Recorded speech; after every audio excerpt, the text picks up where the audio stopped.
Buenos días a todos, bienvenidos a nuestra, el día de hoy estamos aquí siguiendo nuestro estudio bíblico. Mi nombre es Nancy Escalera de Makowski y el día de hoy vamos a continuar con la historia y el patrón de cómo subyugar a Satanás. Entonces, luego de la caída, ¿qué es lo que busca Dios? El Dios Todopoderoso quiere salvar a todos sus hijos, por lo tanto anda buscando enviar al segundo Adán sin pecado original, o sea, el Mesías. Entonces, Satanás, que no había obedecido ni siquiera a Dios, tampoco obedecería al Mesías, mucho menos a los santos.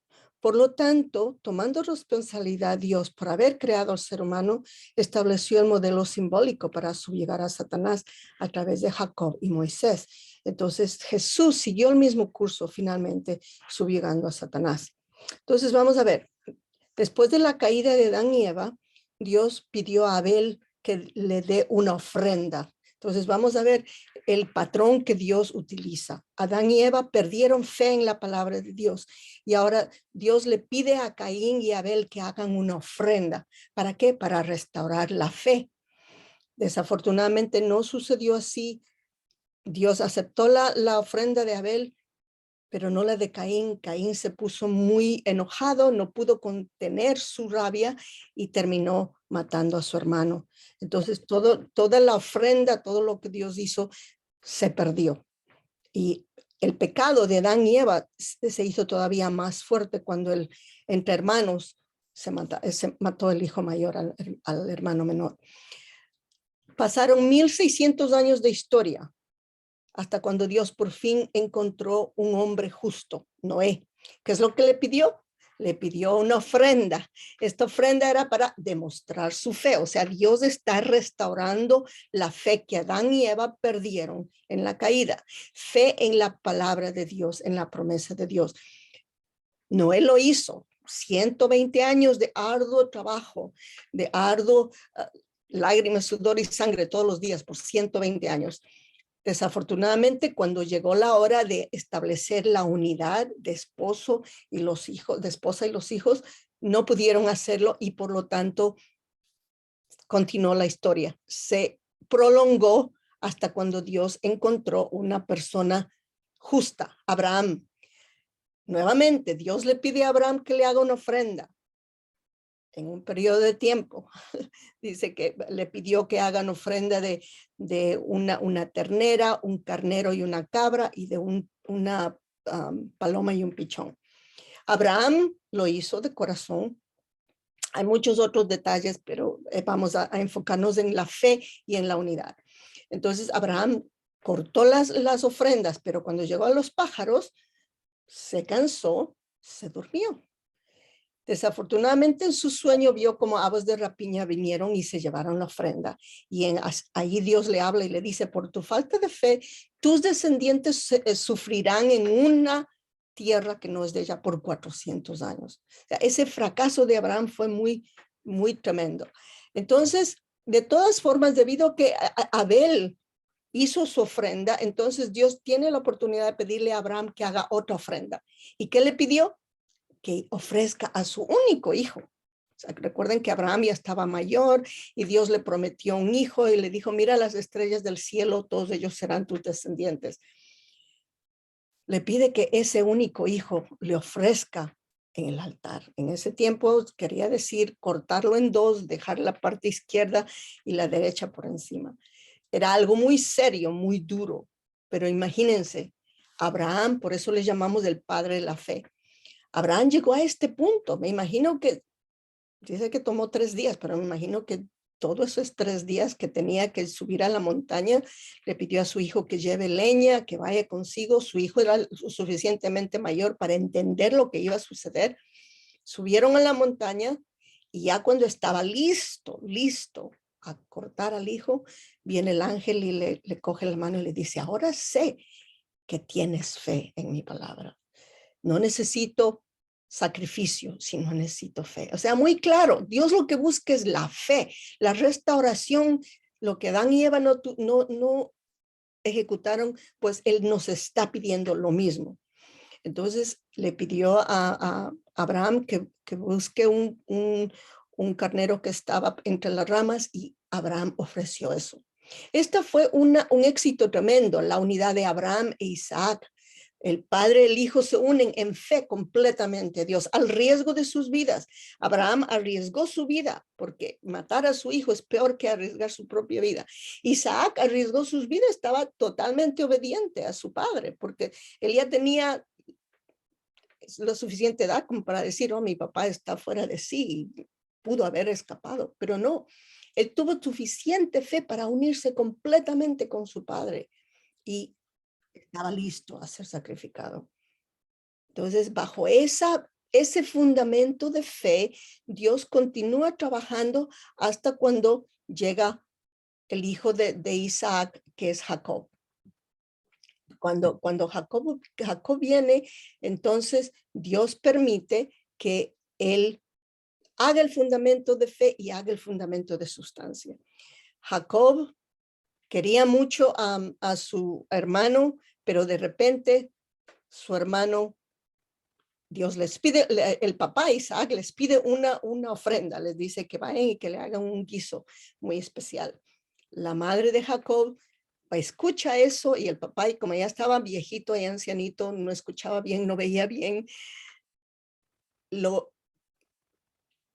le mienten al papá diciendo que Esaú, que era el mayor, él tenía que haber recibido la primogenitura, las 3 bendiciones, ser fructífero, multiplicar y tomar dominio.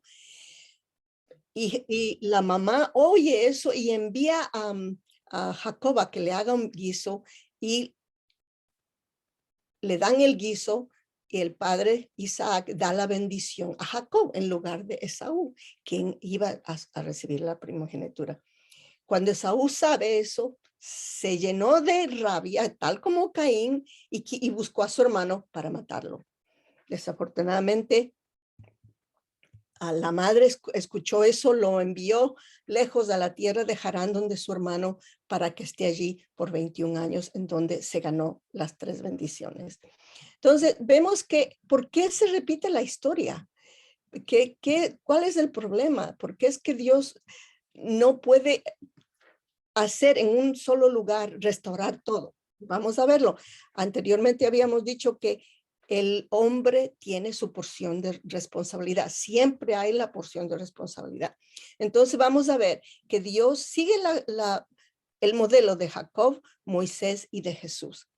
Aquí vemos cuando Jesús dice en Juan 5:19, respondió entonces Jesús y les dijo, de cierto os digo, que no puede el Hijo hacer nada por sí mismo, sino hace lo que el Padre hace, porque todo lo que el Padre hace, también el Hijo hace igualmente. Entonces, ese es el patrón que vamos a ver aquí.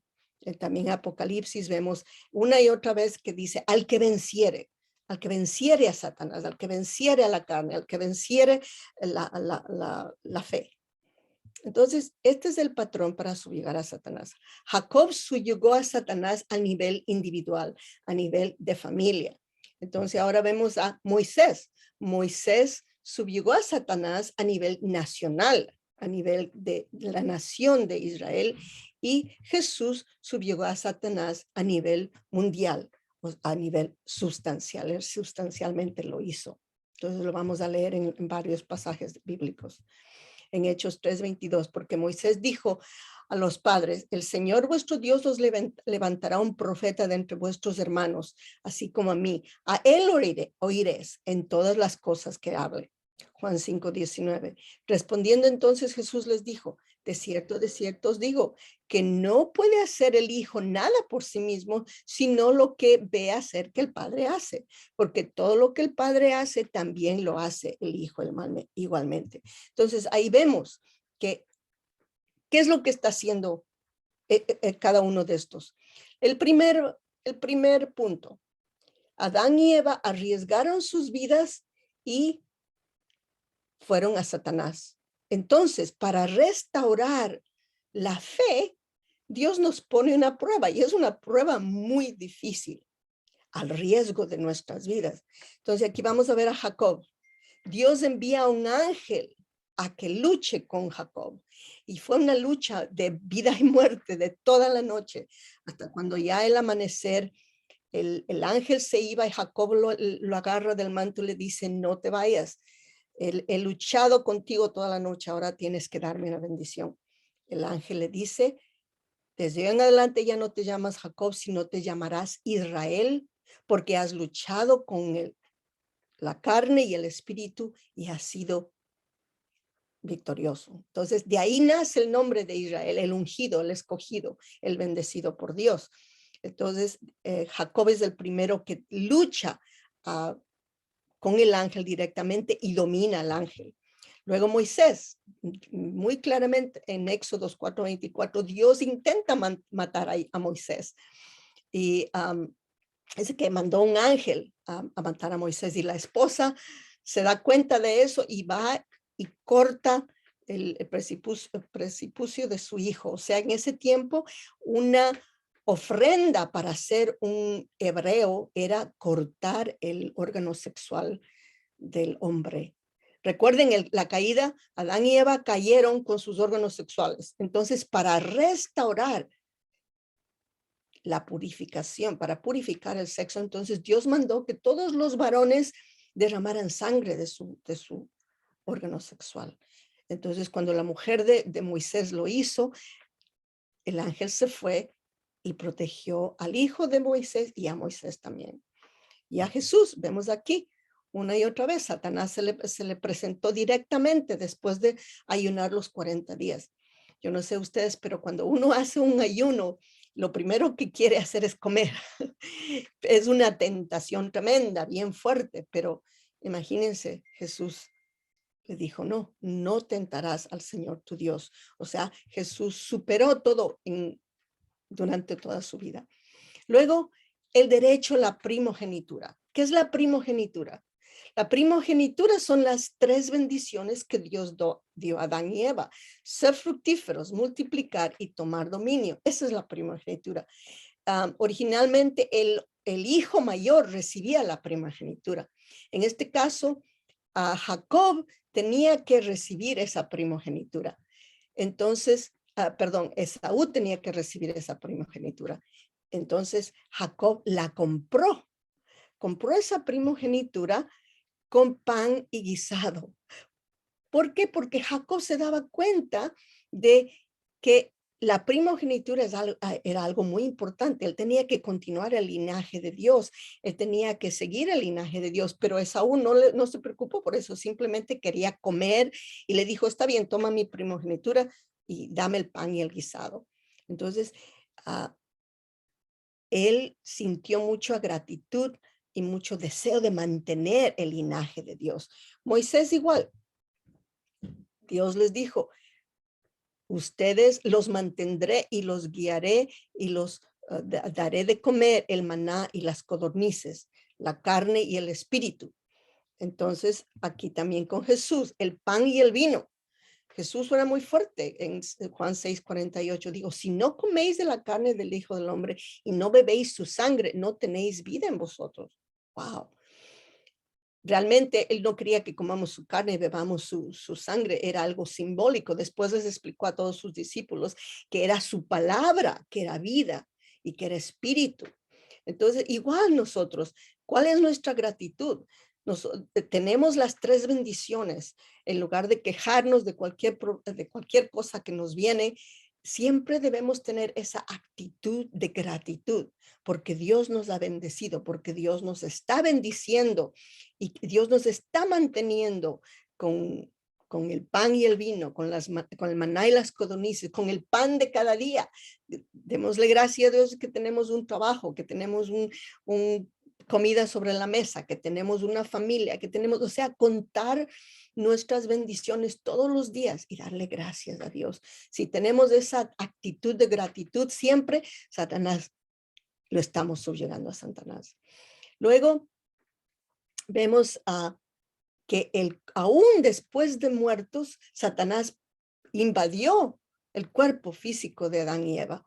Entonces, para restaurar eso, Dios ayudó y protegió el cuerpo físico de los escogidos. En este caso, Jacob fue embalsamado por 40 días. Moisés también vimos aquí que hubo una disputa entre Satanás y Miguel. no pudieron encontrar el cuerpo de Moisés y también el cuerpo de Jesús. El cuerpo desapareció. Dicen que fueron los ángeles que los llevaron, pero Satanás no pudo tocar ese cuerpo. Igual que nosotros, ¿cómo cuidamos nuestro cuerpo? El cuerpo nuestro es el santuario de Dios. Dios piensa por medio de mí, habla por medio de mí, es la morada de Dios. Por lo tanto, lo que yo hago con este cuerpo es muy importante. No puedo hacer lo que me venga en gana, como dice vulgarmente. Este cuerpo es muy especial, tengo que hacerlo santo. Entonces, lo que escucho, lo que digo, lo que hago es muy importante porque Dios es el que mora dentro de nosotros en lugar de Satanás. Luego vemos los números, es muy increíble. Cómo es que el número 3, el número 12, el número 7. Las 3 etapas de crecimiento, recuerdan, Adán y Eva tenían que haber pasado por formación, crecimiento y cumplimiento. No los cumplieron, entonces Jacob tiene que restaurar ese número 3. Se pasa un periodo de 3 días después de salir de Harán. Moisés pasa un periodo de 3 días cuando va de Egipto a Canaán. Y Jesús pasa un periodo de 3 días en la tumba después de la crucifixión. El número 12. Jacob tuvo 12 hijos. Moisés tuvo 12 tribus. Jesús tuvo 12 apóstoles.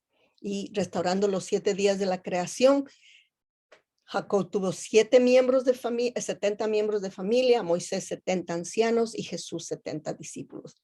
Nosotros estamos en la misma situación. Tenemos que restaurar el número 3, el número 12 y el número 70. Por eso es que tenemos que ser mesías tribales. Tenemos que construir nuestra tribu en donde restauremos todos estos números. Luego, Jacob cruzó el Jordán apoyándose en la vara. ¿Qué es la vara? La vara es la palabra de Dios. La vara es del Mesías simbólico. Cruzó el río Jordán apoyándose en una vara en Génesis 32:10. Moisés cruzó el Mar Rojo con su vara, Éxodos 14:16. Y Jesús habla Apocalipsis 2:27, que es la vara de hierro. Jesús viene con la vara de hierro a separarnos de Satanás y también apoyándonos en él. Entonces podemos nosotros también cruzar el mundo del mal. Luego, la cooperación de madre e hijo. Originalmente Satanás invadió a Eva, la primera mujer, y luego después invadió a Caín. Ahí es cuando se solidificó el pecado aquí en la tierra. Dios tenía que trabajar ahora con una madre y un hijo en la cooperación, en esa restauración de madre e hijo. Por eso vemos aquí Jacob. Rebeca ayudó a Jacob. Esaú buscaba matar a Jacob por haberse llevado las 3 bendiciones o la primogenitura. Rebeca viene, lo llena de fiambre y lo envía donde su hermano a Harán para que el otro hijo no lo mate. Moisés, la madre de Moisés, fue una mujer muy especial. Escuchó que el faraón andaba matando todos los varones que nacían porque los hebreos estaban multiplicando muy rápido. Entonces, ella coge a su bebito, lo pone en una canasta en el río y la hermana ve quién recoge a este bebé. La hija del faraón recoge a este bebé y la hermana va y le dice, yo conozco una señora que puede cuidar a su hijo. Y va y trae a la mamá, la llevan al palacio y la madre de Moisés cría a Moisés en el palacio como una nodriza, no como su madre, sino como una nodriza. Y ella le enseña acerca del Dios de Abraham, del Dios invisible, del Dios que es Padre. Y así es como que Moisés, sin saberlo, aprende acerca del linaje y acerca del Dios de los israelitas. Y aquí Jesús, María salva a Jesús buscando refugio en Egipto cuando vino un ángel y lo mismo, le dijo que vaya a Egipto porque Herodes andaba buscando matar al niño menor de 2 años. Luego, Jacob pasó de un mundo satánico a un mundo celestial. De Harán a Canaán. En Génesis 31:13. Moisés pasó de Egipto a Canaán en Éxodo 3:8 y Jesús de Egipto a Jerusalén. Nosotros también debemos pensar de dónde vamos. Muchos de nosotros hemos sido llamados de nuestro pueblo, de nuestro país, de nuestro terruño, acá. Dice que Canaán eventualmente es la tierra prometida, el reino de los cielos, una ciudad bajo Dios. Hemos sido llamados acá. Entonces hemos dejado todo lo nuestro para venir a construir una ciudad bajo Dios. Y luego, lo último, la destrucción del mal. Jacob enterró los ídolos bajo el árbol. Moisés quemó el becerro de oro en Éxodo 3:20, y Jesús literalmente le dijo a Satanás: aléjate, Satanás, adorarás al Señor y a él solo servirás. En nuestro caso, qué es lo malo que nos tiene que separar de Satanás? Todo las cadenas que nos arrastran. Para muchas personas es su música, para otras personas son sus libros, para otras personas sus pertenencias, para otras personas sus adicciones. Estamos ahora en un problema muy serio con la adicción pornográfica. Entonces pensemos, ¿cómo podemos destruir el mal? Tenemos que quemar todo lo que nos ata a Satanás. Disculpen. ¿Cuál es el significado de las tablas? Aquí vemos el Adán restaurado y la Eva restaurada. Jesús y el Espíritu Santo. La misión del Cristo, que es la piedra en el Apocalipsis 2:7. La roca en 1 Corintios. Entonces, vemos que todos ellos pudieron superar a Satanás, pero hubieron fracasos a lo largo de ello. Por ejemplo, en el tiempo de Moisés, ese tiempo es cuando el Mesías debía haber venido, pero desafortunadamente hubieron muchos fracasos. Moisés pasó por un curso de tres partes. Tuvo que ayunar 40 días 2 veces porque la gente, a pesar de que lo sacó de la tierra de Egipto, del faraón, la gente todavía no creía en él. Él tuvo que hacer muchos milagros para que la gente lo creyera, y aún así no lo creyeron. Entonces, a la final pasaron, cuando tenían que entrar en Jericó, a excepción de Josué y Caleb, todos regresaron con respuestas malas, a excepción de Josué y Caleb.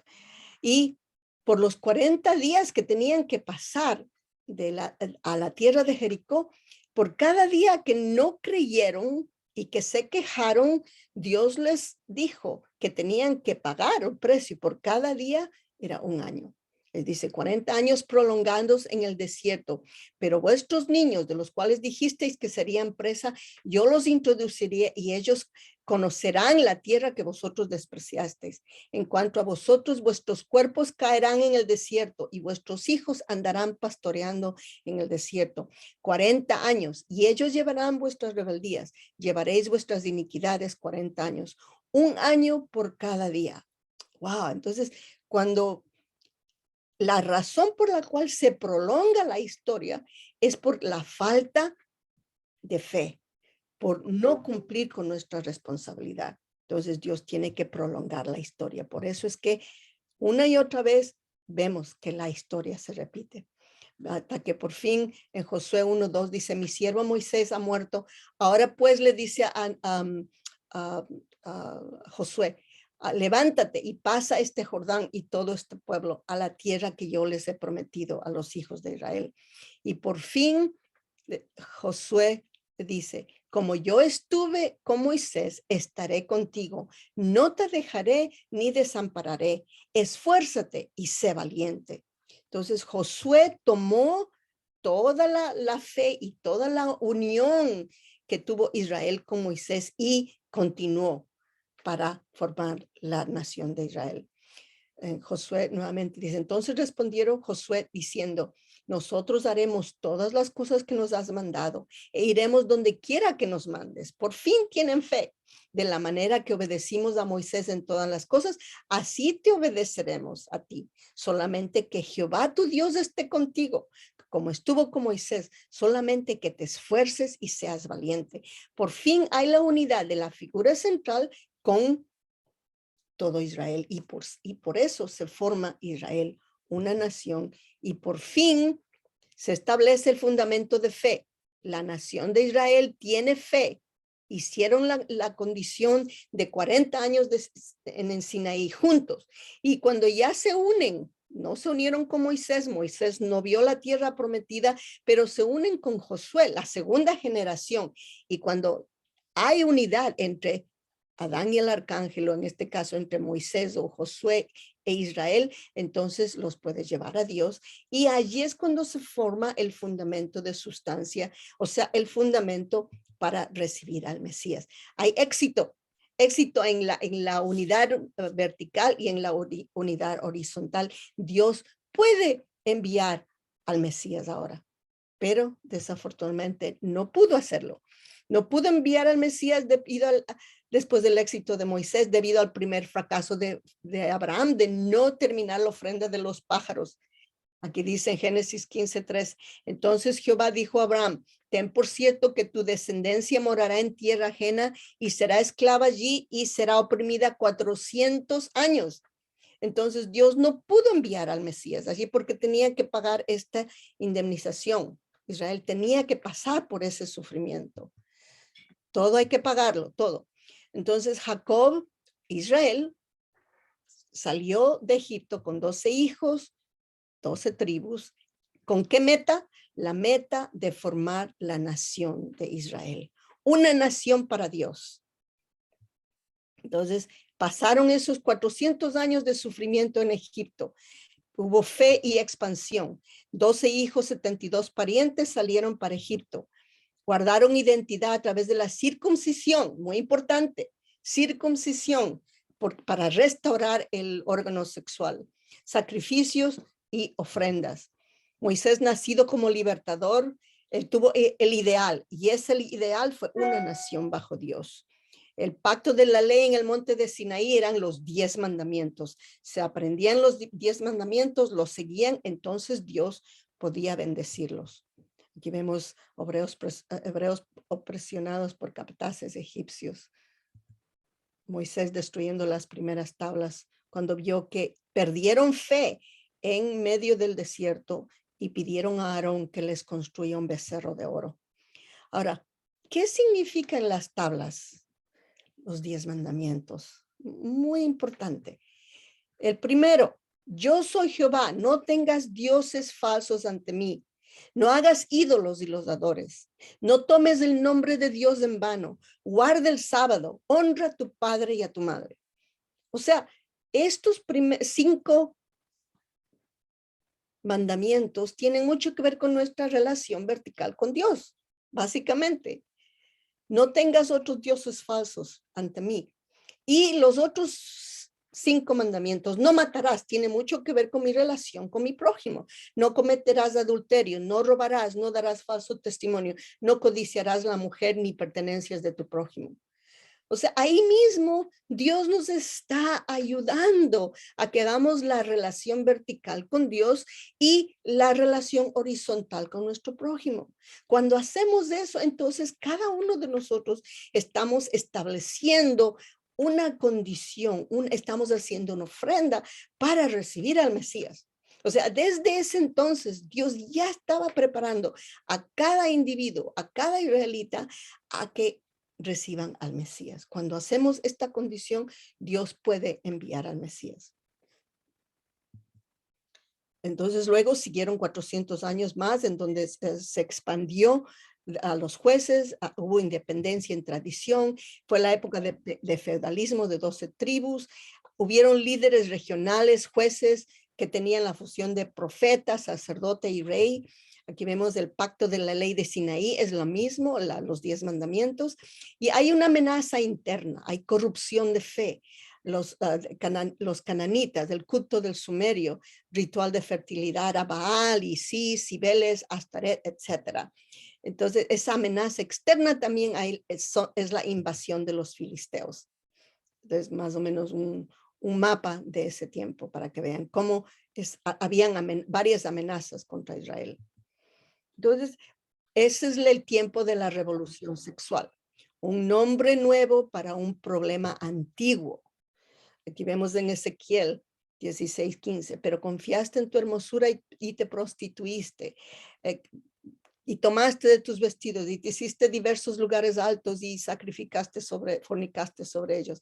Además de esto, tomaste tus hijos y tus hijas que habías dado luz y los sacrificaste a ellas para que fuesen consumidos. O sea, la gente se volvió muy, muy corrupta, sobre todo en el aspecto sexual. Ahí hubiera la época de los ídolos como Baal, Ishtar, Cibel, Ashtaret, Afrodita, Venus, Cupido. Y es igual que el tiempo de hoy, los anuncios modernos, en donde la nueva virtud es el sexo. Entonces, es un problema antiguo, pero en realidad es hasta el día de hoy. Aquí vemos a Sansón, uno de los jueces de Israel, que también fue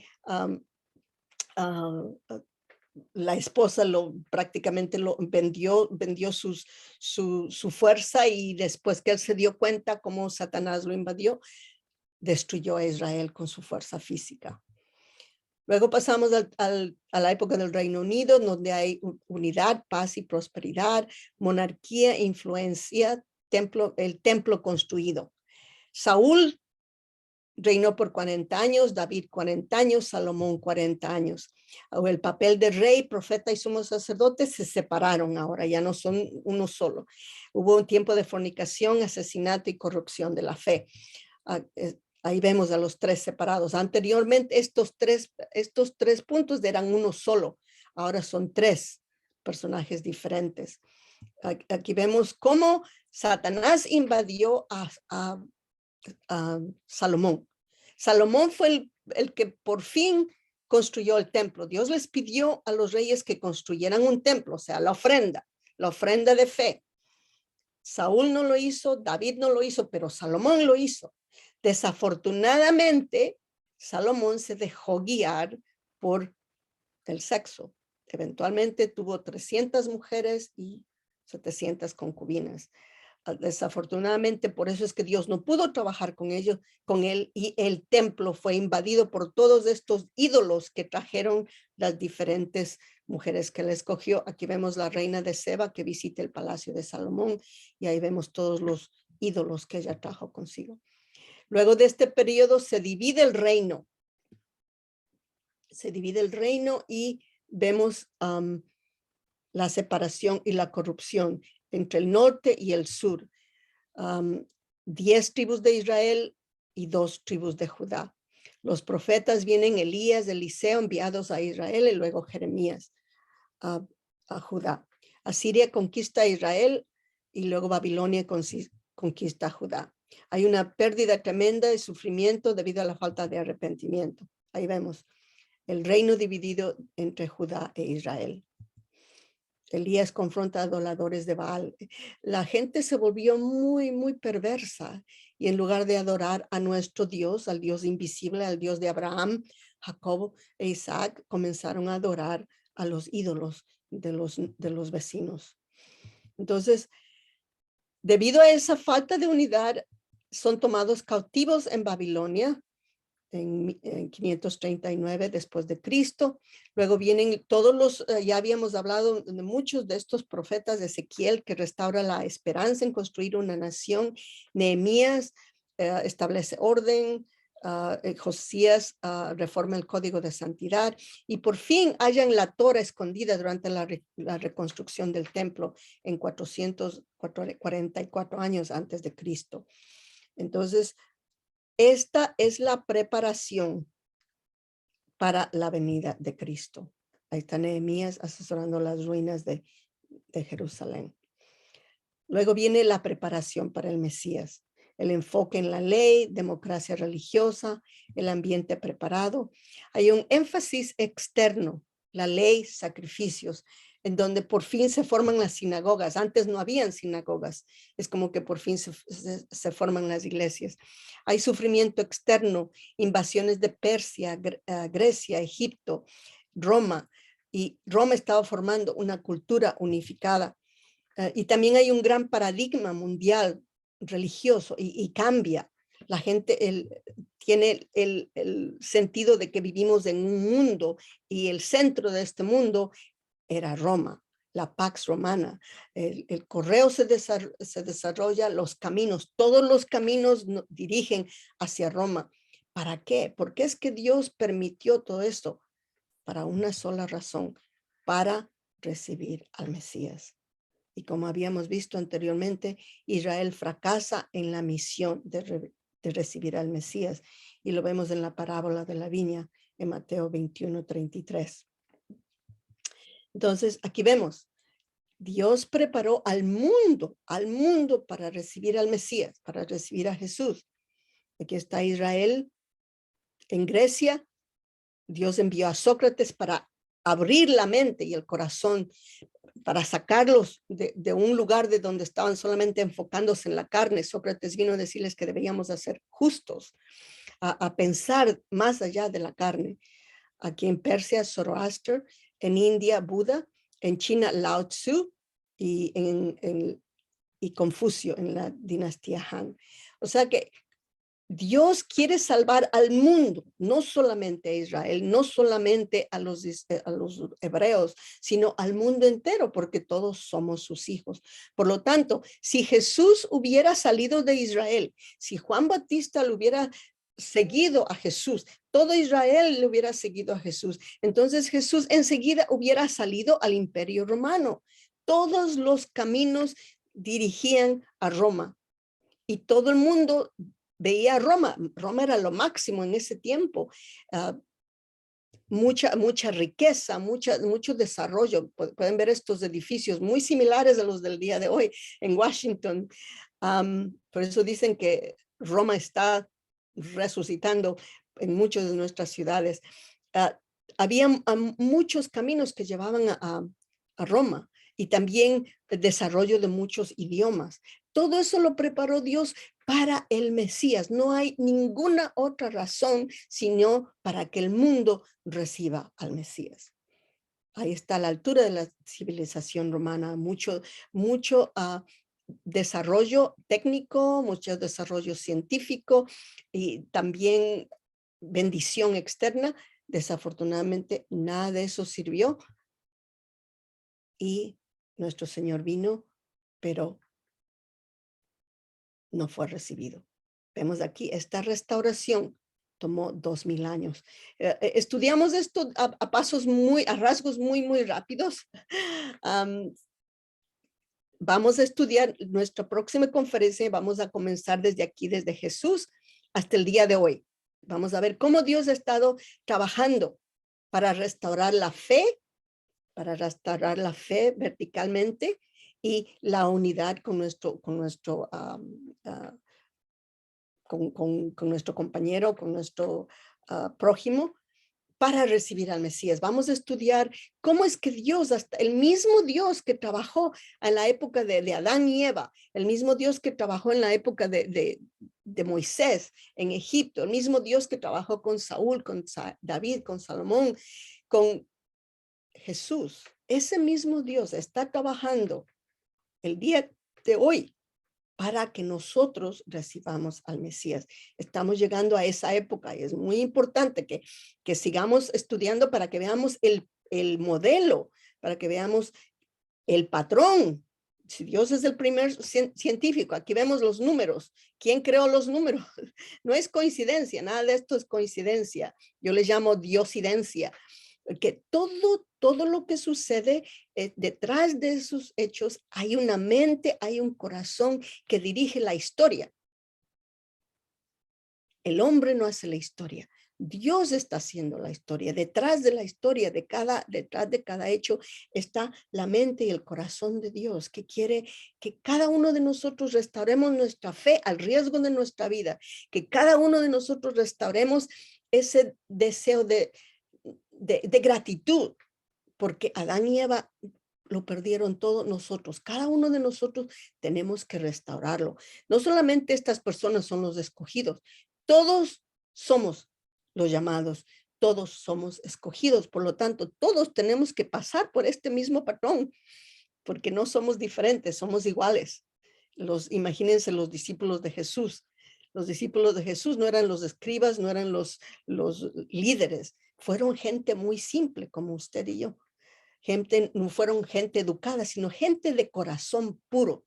Y eso es lo que Dios busca ahora en estos últimos días. Dios está buscando gente de corazón puro que pueda escuchar su palabra, que pueda sentir su corazón y que pueda contestar a su llamado. Entonces, estos 2000 años fueron el fundamento de indemnidad para recibir al Mesías expandido desde la familia de aquí, desde la familia de Jacob hasta el tiempo de Jesús. Entonces, en la próxima conferencia vamos a ver qué está sucediendo en los últimos 2000 años en la preparación para que Dios envíe nuevamente al Mesías. Y aquí vimos anteriormente en otra conferencia en donde nuestro Señor Jesús vino, a lo suyo vino y los suyos no lo recibieron. Entonces, por eso Él dijo, tengo que venir nuevamente. Por eso Jesús fue a la cruz, pero la salvación que nos dio fue una salvación espiritual para todos los creyentes, para todos los que están decididos a dar su vida por la verdad de Dios para construir el reino de los cielos aquí en la tierra. Desafortunadamente, todos aquellos que creemos en Jesús, Satanás invade el cuerpo, porque todavía no hay el reino de los cielos aquí en la tierra. Hubo sufrimiento de Dios y la humanidad después de la crucifixión. La segunda venida del Mesías es necesaria. Si Jesús hubiera quedado en la tierra, hubiera terminado las 3 bendiciones, ser fructífero, multiplicar y tomar dominio, hubiera tenido un esposo, hubiera tenido 12 hijos, tal como Jacob, tal como Moisés. Entonces hubiera formado su tribu, su nación, el mundo, eventualmente el reino de Dios en la tierra y luego en el mundo espiritual. Entonces, debido a que Jesús fue crucificado, entonces la segunda venida del Mesías es necesaria porque necesitamos un tercer Adán que nazca sin pecado original para que pueda crecer, ser fructífero, tomar una esposa y tomar dominio sobre todas las cosas. Por eso Él dijo, tengo que regresar nuevamente. El Espíritu de Jesús está con nosotros, Él nunca nos dejó. El Espíritu de Jesús está con nosotros. El Espíritu Santo está con nosotros, nunca se fue. Y por eso el cristianismo se ha expandido. Entonces, ahora tenemos que estudiar el próximo fundamento de indemnidad que tiene que ser restaurado y la edad de la prolongación de la restauración. Entonces, vamos a estudiar nuestra próxima conferencia y les invito a que vengan para saber cuándo volverá Cristo. Vemos que no es coincidencia, Dios está guiando la historia y estamos en una época muy, muy especial. So les invito, por favor, vengan con una mente abierta, con un corazón abierto, porque el que nos está llamando es Jesús. El Espíritu de Jesús, el Espíritu Santo nos está llamando para que recibamos este nuevo llamado. Muchas gracias. Que Dios les bendiga.